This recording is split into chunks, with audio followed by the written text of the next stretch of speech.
नमस्कार दोस्तों। आज बिहार विधानसभा चुनाव की बात करते हैं क्योंकि इस बार का जो चुनाव है वो कई मायनों में चुनाव की जो रणनीति होती है और चुनाव की जो राजनीति होती है, इन दोनों लिहाज से अलग है।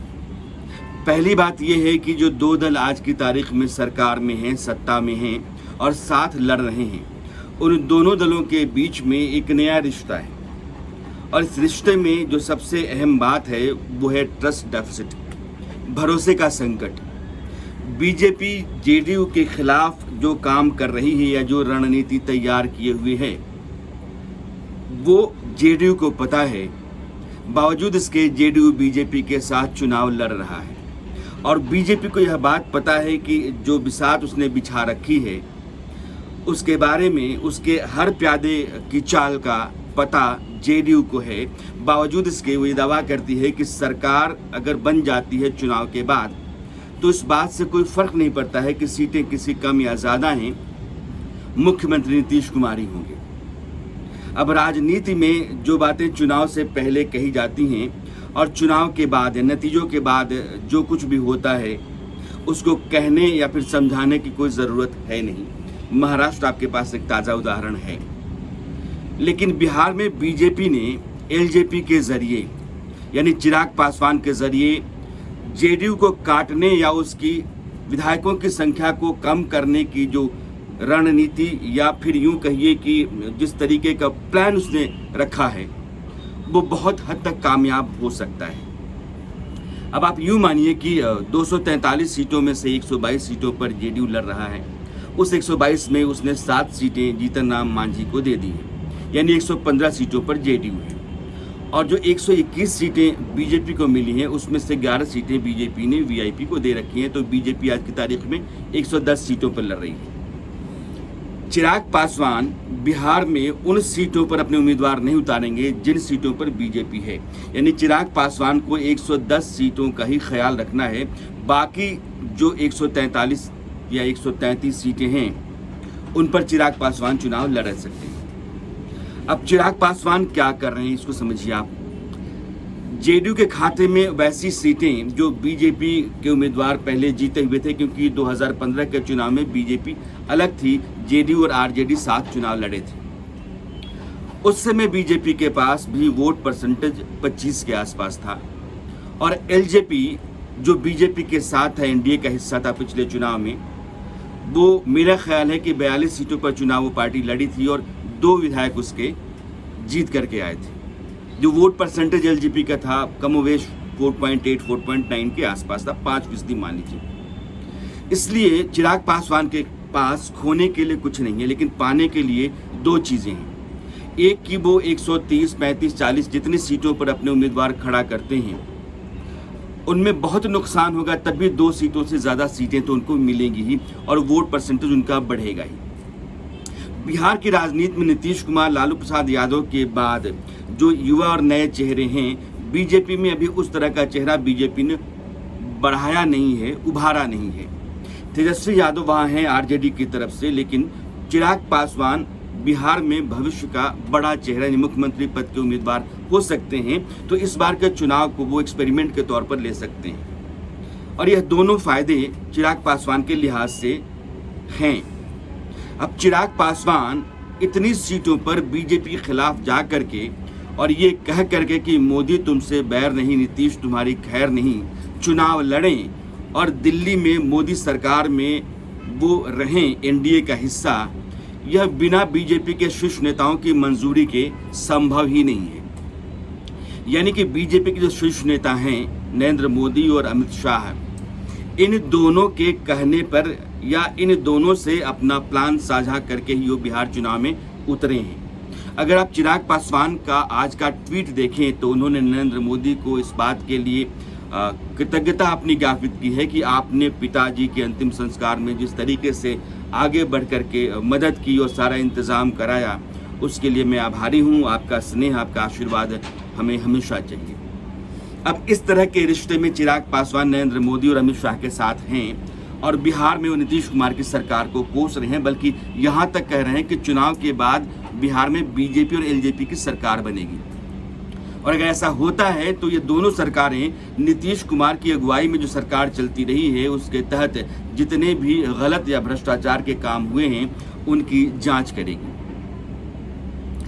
अजीब सी बात है, बीजेपी इसी सरकार का हिस्सा है जो मौजूदा सरकार नीतीश कुमार की अगुवाई में बिहार में चल रही है, और इसी सरकार को चिराग पासवान चुनौती दे रहे हैं बीजेपी को अलग करके नीतीश कुमार के खिलाफ। अब ये सरकार के भीतर दो दलों की स्थितियां एक पार्टी के लिए बिल्कुल अलग अलग हों और वो अपने लोगों को ये समझा पाए कि बीजेपी के साथ तो अंडरस्टैंडिंग हमारी है ही, इसको हटाइए। और बीजेपी ये चाहती है। नीतीश कुमार के 15 साल के शासन में बीजेपी लगातार छोटे भाई की भूमिका में रही, और इस बार लोकसभा चुनावों के बाद जो 17 सीटों पर लोकसभा चुनाव दोनों पार्टियों ने लड़े, इस बार वो बराबरी पर है 121-122। तो बड़े भाई छोटे भाई की भूमिका या वो जो अंतर था वो खत्म है, और बीजेपी चाहती है कि नीतीश कुमार के 15 साल के शासन के बाद अब बिहार की लगाम या कमान उसके हाथ में आए और इसका इंतजाम किया जाए। अब आप ये कह सकते हैं कि नीतीश कुमार को छोड़कर के अकेले क्यों नहीं लड़ सकती है। मामला ये चर्चा और विषय जो है कुछ दूसरा हो जाएगा और बात ज़्यादा आगे चली जाएगी, समय उतना होता नहीं है। लेकिन दोनों दल साथ लड़ रहे हैं, इसमें मैंने चिराग पासवान को आपको लाने और उनको रखने की ज़रूरत समझी, क्योंकि चिराग पासवान सिर्फ अपने विधायक नहीं खड़ा कर रहे हैं, बल्कि जिन सीटों पर जेडीयू के उम्मीदवार खड़ा हो गए हैं वो सीटें जेडीयू के कोटे में चली गई हैं। उन सीटों पर बीजेपी के तेज तर्रार धाकड़ नेताओं को या फिर दूसरे नेताओं को भी बीजेपी के चिराग पासवान टिकट दे रहे हैं। राजेंद्र सिंह को देखिए आप, पिछली बार तो मैंने देखा कि मुख्यमंत्री पद की दौड़ में उनका उस तरह से उनका नाम चल रहा था कि अगर बीजेपी सत्ता में आती है तो राजेंद्र सिंह मुख्यमंत्री बन सकते हैं। उनको इस बार टिकट बीजेपी से नहीं मिला क्योंकि वो सीट चली गई जेडीयू के पास, तो चिराग पासवान ने उनको टिकट दे दिया। रामेश्वर चौरसिया प्रखर चेहरा थे, अच्छा बोलते थे, प्रवक्ता थे, और उनकी सीट भी जेडीयू के पाले में है, लिहाजा एलजेपी ने उनको टिकट दिया। इस तरह के बहुत सारे ऐसे नेता हैं बीजेपी के जिनको बीजेपी टिकट नहीं दे पाई, तो वो एलजेपी के रास्ते से यानी पिछले दरवाजे से चुनाव मैदान में है। तो बीजेपी सिर्फ 110 सीटों पे नहीं लड़ रही है, बल्कि बीजेपी 110 प्लस कई सीटों पर लड़ रही है जहां एलजेपी के उम्मीदवार के तौर पर बीजेपी के नेता हैं, और एलजेपी के उम्मीदवार भी वैसे ही हैं जैसे बीजेपी के लिए। मेरे कहने का मतलब ये है कि बीजेपी अपने वोटर्स को कहीं ना कहीं सिग्नल दे रही है कि आप अपना वोट एलजेपी को दे देंगे तो हमको कोई एतराज़ नहीं होगा, बजाय जेडीयू के। यानी कि जिन सीटों पर जेडीयू का उम्मीदवार लड़ रहा है उन सीटों पर अगर एलजेपी को वोट ट्रांसफ़र हो जाए तो बीजेपी और एलजेपी की जो पिछले दरवाजे की मिली भगत है उसका मकसद पूरा हो जाएगा। और यह बात आप सिर्फ एलजेपी के मैदान में उतरने से ही मत देखिए, बल्कि बीजेपी की रणनीति की तो उसकी जो पार्टी की रणनीति है वो सीमांचल में आकर के देखिए। सीमांचल में पप्पू यादव अकेले अपनी पार्टी के तौर पर लड़ रहे हैं, और उनकी जो जनाधिकार पार्टी है उस पार्टी की अपनी हैसियत ये ज़रूर है कि 20-22 सीटों पर वो जीत हार तय कर ले। अगर उनके उम्मीदवार जीतेंगे नहीं तो हराने की हालत में रहते हैं। और ये वोट किसका कटेगा? ये वोट एलजेपी का नहीं कटेगा, ये वोट बहुत संभव है पप्पू यादव के जरिए आरजेडी का कटेगा, महागठबंधन का कटेगा। इसी तरीके से सीमांचल में एक ताकत के रूप में पिछले चुनाव में एमआईएम उभरी, और एमआईएम इस बार भी अपनी पूरी ताकत से सीमांचल की सीटों पर खड़ा हो रही है। और एमआईएम मुस्लिम जो वोट है उसमें सेंधमारी करेगी, और सीमांचल के जो 40-42 विधानसभा क्षेत्र हैं इसमें 40% के आसपास मुस्लिम मतदाता हैं औसतन, कहीं कहीं 60% भी हैं जैसे किशनगंज। अब यह जो मुस्लिम मतदाता का बड़ा वोट बैंक है इस इलाके में, उसमें एमआईएम की सेंधमारी होती है तो उसका नुकसान जेडीयू को हो सकता है अगर वहाँ जेडीयू का कैंडिडेट है तो, या फिर आरजेडी को होगा, क्योंकि आरजेडी के पास जो अपना वोट बैंक है वो मुस्लिम वोटर यादव वोटर हैं, और मुस्लिम यादव वोटर आरजेडी का जहाँ वोट बैंक हैं उसका एक मजबूत हिस्सा सीमांचल है। और सीमांचल में अगर आरजेडी को पप्पू यादव और एमआईएम के जरिए बीजेपी कमज़ोर करती है तो उसके अपने उम्मीदवार के निकल जाने की उम्मीद या फिर संभावना बढ़ जाती है। ठीक वैसे ही जैसे चिराग पासवान के जरिए वो बिहार के बाकी हिस्सों में जेडीयू को कमज़ोर करेगी या फिर वो आरजेडी को कहीं ना कहीं नुकसान पहुंचाएगी। बीजेपी का जो अपना वोट बैंक रहा है पिछली बार जैसे 24-25% के आसपास था, उससे कम बीजेपी आंकती नहीं है। उसको लगता है कि यह वोट बैंक ज़्यादा ही होना चाहिए क्योंकि इस बार जेडीयू साथ है। अगर जेडीयू का वोट बैंक ट्रांसफ़र होता है बीजेपी को तो लाजमी है कि यह वोट परसेंटेज बढ़ेगा। बीजेपी का वोट बैंक जेडीयू को ट्रांसफ़र हो जाए इस बात की गारंटी नहीं दी जा सकती है, जो बीजेपी की अपनी रणनीति लग रही है, बजाय इसके कि बीजेपी के नेता खुले तौर पर नीतीश कुमार के खिलाफ कुछ नहीं बोल रहे हैं। लेकिन यह भी सही है कि चिराग पासवान जिस तरीके से खुले तौर पर नीतीश कुमार का विरोध कर रहे हैं, बीजेपी के नेता उसको लेकर के चुप हैं। कहीं ना कहीं बीजेपी की हामी है चिराग पासवान के इस आंदोलन में या इस तरह के अभियान में। तो यह जो बीजेपी की अपनी सहमति चिराग के साथ है और नीतीश कुमार को मुख्यमंत्री बनाने का दम, इन दोनों के बीच में टकराव आप देखेंगे और यह टकराव ही बीजेपी की राजनीति है इस बार की, या रणनीति है चुनाव में। आप यकीन कीजिए कि पूरे बिहार में एमआईएम के जरिए, एमआईएम गठबंधन, क्योंकि उसमें आरएलएसपी भी है, बीएसपी भी है, एमआईएम भी है, तो कई सारे दलों का गठबंधन है और यह गठबंधन बहुत मुश्किल करेगा सीमांचल के इलाके में आरजेडी के लिए। उसी तरीके से चिराग पासवान बहुत सारे इलाकों में, वो वैशाली हो सकता है, समस्तीपुर या फिर नवादा के आसपास के जो इलाके हैं उसमें वो जेडीयू के लिए परेशानी पैदा करेंगे। या तो उनके उम्मीदवार जीत सकते हैं या फिर जेडीयू की हार वो तय कर देंगे, महागठबंधन का रास्ता साफ कर सकते हैं। लेकिन बीजेपी ने जो रणनीति बनाई है उस रणनीति में एमआईएम, बीएसपी का जो गठजोड़ है और जो पप्पू यादव हैं और चिराग पासवान हैं और कुछ और छोटे छोटे दल जो बिहार में हैं, ये कहीं ना कहीं आरजेडी और उसके सहयोगी दल यानी कांग्रेस का वोट बैंक काटते हैं या फिर जेडीयू का वोट हटाते हैं और बीजेपी के लिए रास्ता आसान करते हैं। तो बीजेपी के पास सीटों की संख्या 110 सीट पे बीजेपी लड़ रही है, तो स्ट्राइक रेट वो चाहेगी कि 80-85 सीटों तक हम जीत करके आ जाएं। और यह 80-85 तक जीतने की जो संभावना या उम्मीद है बीजेपी की, वो सिर्फ इसलिए है कि उसने चुनाव में अलग अलग दलों को अलग अलग तरीके से देखना शुरू किया है, या फिर ये सब कुछ बीजेपी की बिहार की रणनीति का हिस्सा हो सकते हैं, महागठबंधन को मैं छोड़ दूं तो। क्योंकि जो एमआईएम या बीएसपी या उसके साथ जो दूसरे दलों का आरएसपी का गठबंधन है, ये सिर्फ चुनावी है, मौसमी है।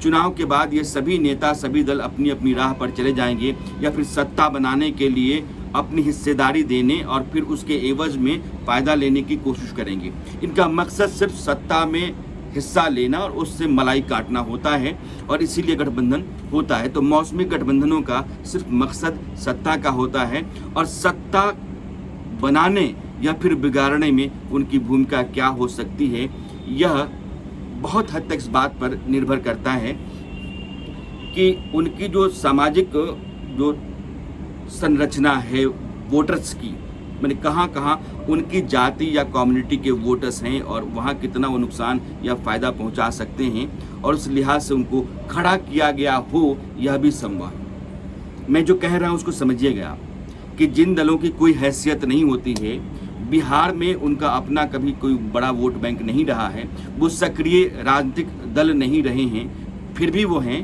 क्योंकि वो कहीं बना या बिगाड़ सकते हैं और उसके लिए उनको मदद कहीं न कहीं से की जाती होगी। तो यह मदद के नाम पर सत्ता तक पहुंचाने का रास्ता आसान करने का खेल, या फिर चुनौती देकर के चिराग पासवान की तरह नीतीश कुमार के खिलाफ के वोट को अपने हक में लामबंद करने या बीजेपी के पक्ष के वोट को अपनी तरफ करने की कोशिश, यह सब कुछ बिहार की जो इस बार की राजनीति है और बिहार में जो इस बार का चुनाव है उसका हिस्सा है। इसलिए नीतीश कुमार या नीतीश कुमार की पार्टी के जितने भी मंझे हुए नेता हैं, उनको ये अंदाज़ा है कि इस बार का खेल आसान नहीं है और बीजेपी ने जो बिसात बिछा रखी है और जिस तरीके से सारे प्यादे चुनावी मैदान में दिख रहे हैं, वो सिर्फ इसलिए हैं कि नीतीश कुमार उनकी पार्टी का कद छोटा करके बीजेपी की सीटों की संख्या को बढ़ाया जाए, एलजेपी के पास कुछ और सीटें लाई जाएं और चुनाव के बाद यही जो छोटे छोटे गठबंधन हैं जिनकी अपनी कोई हैसियत आम तौर पर नहीं होती है, अगर उनके पास कुछ सीटें आ जाती हैं तो उनको अपनी तरफ करके सरकार बीजेपी की अगुवाई में बना ली जाए।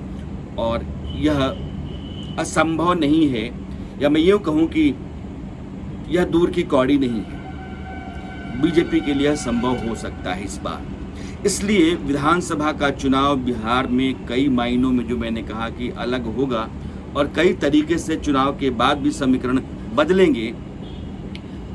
आप इसको देखिएगा, गौर कीजिएगा और मेरी इस बात को चुनाव के बाद भी आजमाइएगा। धन्यवाद।